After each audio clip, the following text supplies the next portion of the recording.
Shalom, salam kasih dalam Yesus Kristus. Pembacaan kita pada saat ini terdapat dalam Roma pasal yang ke-12 ayatnya yang ke-19 hingga ayatnya yang ke-21. Firman Tuhan berbunyi, saudara-saudaraku yang kekasih, janganlah kamu sendiri menuntut pembalasan, tetapi berilah tempat kepada murka Allah, sebab ada tertulis, pembalasan itu adalah hakku, akulah yang menuntut pembalasan, firman Tuhan. Tetapi jika seterumu lapar, berilah ia makan, jika ia haus, berilah ia minum. Dengan berbuat demikian, engkau menumpukan bara api di atas kepalanya. Janganlah kamu kalah terhadap kejahatan, tetapi kalahkanlah kejahatan dengan kebaikan.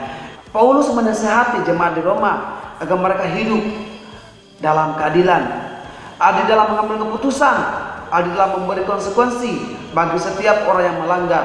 Jadi setiap orang melakukan sesuatu hal yang tidak benar, setiap orang melakukan pelanggaran, patutlah ia mendapat hukuman sesuai dengan pelanggaran yang ia hadapkan. Itu adalah hukum keadilan. Nah, jadi kita melihat di sini hukum keadilan itu berlaku kepada siapapun, dalam golongan siapapun, baik itu golongan tertinggi ataupun golongan rendah, tidak dipandang sebelah mata. Haruslah hukum keadilan ini berlaku kepada semua orang. Itulah yang namanya keadilan. Sehingga setiap orang yang ada, mereka merasakan hal yang sama. Tidak ada yang dipandang sebelah mata, tidak ada yang diremehkan, tidak ada yang dipandang dengan dikucilkan, tetapi semua orang merasakan hal yang sama, yaitu mereka diperlakukan secara adil. Dan saudara-saudara, hukum keadilan akan terrealisasikan, semua itu akan terwujudkan di dalam kehidupan kita ketika kita melakukan keadilan itu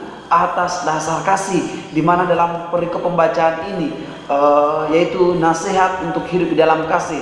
Artinya bahwa ketika kita mau menerapkan keadilan dalam kehidupan kita, perlulah kita melakukan semuanya itu atas dasar kasih kepada Tuhan dan kasih kepada setiap orang-orang yang ada di sekitar kita. Kita mengasihi semua orang-orang yang ada di sekitar kita. Dengan demikian kita bisa melakukan keadilan tanpa memandang semua orang, tanpa memandang siapapun orang itu. Tetapi karena kita mengasihi semua orang dan karena kita mengasihi Tuhan, maka kita bisa melakukan keadilan itu dengan baik. Sebagaimana sifat keadilan ini adalah sifat mutlak daripada Tuhan sendiri. Tuhan itu adil. Yesus yang kita sembah adalah Allah yang adil, dan itu adalah sifat yang mutlak dan tidak akan pernah berubah. Demikian juga ia menuntut setiap kita yang percaya kepadanya untuk hidup di dalam keadilan. Di dalam ayat yang ke-19 mengatakan, saudara-saudaraku yang kekasih, janganlah kamu menuntut pembalasan, tetapi berilah kepada Allah sendiri. Nah, jadi dimaksudkan di sini bahwa hidup di dalam keadilan itu, bagaimana kita hidup di dalam keadilan, tidak menuntut pembalasan kepada siapapun. Jadi ketika ada orang melakukan pelanggaran, ketika orang melakukan hal yang tidak benar, jangan kita membalas orang yang melakukan kejahatan itu. Tetapi mari dalam kehidupan kita saling mengasihi. Itulah keadilan yang Tuhan mau. Kemudian dikatakan ayat yang ke-20, tetapi jika seterumu lapar, berilah ia makan, jika ia haus, berilah dia minum. Dengan berbuat demikian, kamu menumpukan bara.